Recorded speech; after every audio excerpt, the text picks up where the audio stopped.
ये कलेक्ट्रेट घेराव जो धरना प्रदर्शन था उसमें लगातार प्रशासन से वार्तालाप चलती रही, जिसके अंतर्गत कुछ फाइनल कंक्लूजन निकला है। क्योंकि प्रशासन से और पुलिस प्रशासन से सभी बड़े अधिकारी यहाँ उपस्थित थे, तो मैं आप जो अपने बिंदुओं पर बात हुई थी उसको एक बार सब में अपन एक पॉइंट वाइज क्लियर कर लें तो फिर इसको कंक्लूजन करें।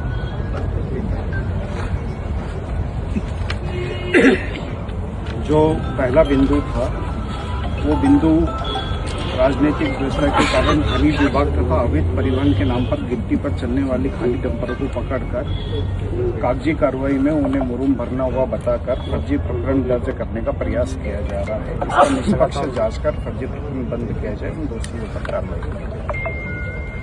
इस बिंदु में उक्त बिंदु के संबंध में रतलाम मतलब इनके द्वारा अपन ने प्रतिवेदन वगैरह भी लिया है और इसमें जो उनके द्वारा बताया गया है कि जो इसमें अवैध उत्खनन में जो भी खनिज विभाग के द्वारा जो प्रकरण वगैरह बनाया गया है वो प्रकरण में जो शास्त्री वगैरह भी जो भी आरोपित की है उसमें इनके द्वारा जो जवाब तलब जो भी सामने जो पक्षकार है इनके द्वारा भी लिया गया है और उसके संबंधित फिर उसमें क्लियर हो जाएगा वैधानिक कार्रवाई।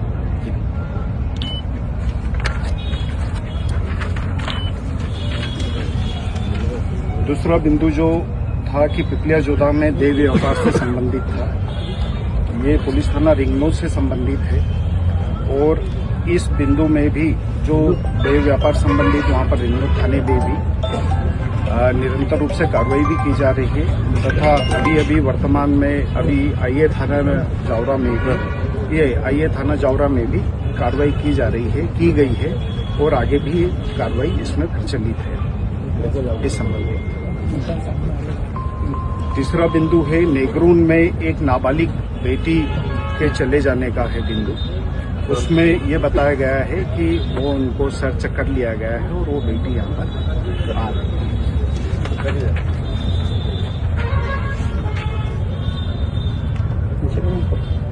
चौथा बिंदु पुलिस से संबंधित है जो कि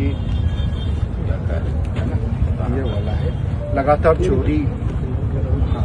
कंजरों के संबंध में आप सभी को मालूम है पिछले 6 महीने में लगातार दबिश दी गई है और कई केसेस अपने कम से कम 25 से ज्यादा ही केस बनाए हैं और कई कंजर उसमें गिरफ्तार हुए। सर वहाँ हमारे यहाँ अजावी चौकी में हमने बोला भी था 1-4 की गार्ड थी वहाँ पहले, वो हटा दी गई। एक तो वो लगाई जाए और दूसरी वो जो हाईवे पेट्रोलिंग है दोनों थानों की चालू की जाए क्योंकि वो रेड लाइन से जा रहे हैं, ये हमारी मांग भी है। पांचवा जो बिंदु था वो बोरवनी में चल रहे ईंट भट्टों से संबंधित था। इसमें पहले 6 ईंट भट्टे चल रहे थे, वर्तमान में 3 ईंट भट्टे जो है वो वर्तमान में बंद भी हो चुके हैं तथा इस संबंधित जो उनको हटाने की जो कार्रवाई की मतलब कार्रवाई संबंधित निर्देश है वो भी जारी और जल्दी से इसमें वैधानिक कार्रवाई करें। छठा बिंदु जो है वो अंबिका सिटी कॉलोनी से संबंधित एफआईआर से संबंधित है। इस एफआईआर में जो अभी जो रुकावट आ गई थी वो सिर्फ असल दस्तावेज प्रस्तुत नहीं होने के कारण आज बात हो गई है, आज दे रहे हैं वो वर्मा है टीएनसीपी के, उनसे बात हो गई है। ओरिजिनल डॉक्यूमेंट जैसे ही मिलते हैं वो नगर निगम को प्रोवाइड करेंगे और उस आधार पर हम एफआईआर करेंगे। पहले हो गया ऑर्डर है उसमें 101% उसमें प्रकरण कायम होगा और जो ओरिजिनल डॉक्यूमेंट्स हैं वो हम लोग कलेक्ट कर रहे हैं। आज हो गई ये बात, उनसे दे रहे हैं वो लोग। 7वां बिंदु जो है वो मतलब जो पुराने बसे हुए जो पीढ़ियों से निवास कर रहे मकानों को नोटिस जारी करने संबंधित है। इसमें जो भी है जो आबादी वगैरह के जो भी नोटिस वगैरह जो भी जारी वगैरह हुए हैं इस बारे में भी हम मतलब इसकी वस्तु स्थिति देख लेंगे और इसमें वैधानिक जो भी कार्रवाई रहेगी उसको देखेंगे। 8वां बिंदु जो सरकारी उनको हटाया नहीं जाए। 8वां बिंदु जो सहकारिता विभाग का है वो सहकारिता विभाग में जो दिनांक 28 मार्च तक तय की गई थी अंतिम तारीख को, उसको 15 मई की जाए यह बताया गया था। तो इसमें जो शासन संबंधित जो बताया गया है कोऑपरेटिव संबंधी, उसमें अंतिम तिथि में वृद्धि की कार्रवाई शासन स्तर से ही होना है। इस संबंधित ऊपर शासन को अवगत करवाना। नवा बिंदु भी सहकारिता संबंधित है। ये पंजीयन का सर्वर की समस्या होने कारण, वो डाउन होने कारण प्रॉपर पंजीयन नहीं हो रहे थे।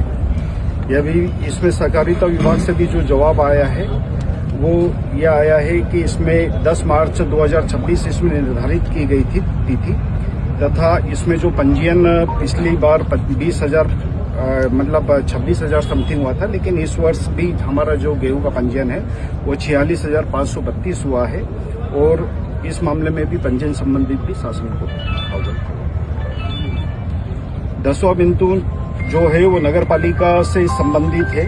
इसमें 10,000 रुपए की जो राशि वगैरह ले ली गई थी, और उसमें अभी तक इनमें जो कार्रवाई करना थी नगर पालिका को, वो कार्रवाई नहीं की गई थी। इस संबंधित बिंदु में नगर पालिका से भी जवाब ले लिया गया है, और इनके द्वारा एक AHP योजना है 2018 की, उसमें जो AHP योजना यहाँ पर लागू नहीं हो पाई थी किसी कारणवश। तो इस संबंधित जो 10,000 रुपए जिन व्यक्तियों को और अपने को देखना थे और उनके जो नए आवेदन लेना थे, वो आवेदन के लिए भी वहाँ पर CMO को कैंप के रूप में या टेबल कुर्सी वहाँ पर लगा दी गई है, और वो शुरू भी हो गया है। जी,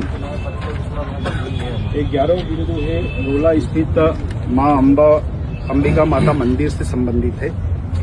इसमें भी ये देखा है कि उक्त जो मंदिर है ये एक निजी ट्रस्ट के रूप में है, और जो ट्रस्ट है ये 1997 का बना हुआ है। और इस संबंधित जो भी आगे की जो कार्रवाई रहेगी वो इसमें क्षेत्राधिकार वो कागज का देख जो अभी वो अपन में जो 3 तारीख आवेदन था, एक तो उसका सर जवाब थी, और दूसरा ये कि हम एक आवेदन लगाएंगे इसमें हमारी जो आपके कार्य क्षेत्र में जो मेरे कार्य क्षेत्र में अपने कार्य क्षेत्र संबंधित रहेगा उसका संबंधित वो आवेदन के लिए तो हमें बस वो प्रोवाइड करा ताकि हम आगे के लगाएं। बिल्कुल।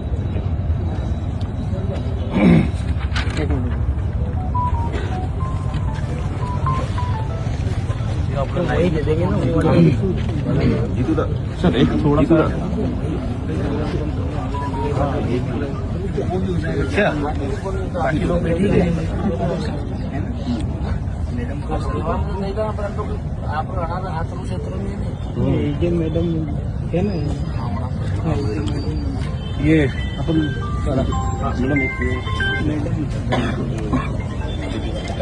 बाकी लोग नहीं, बाकी लोग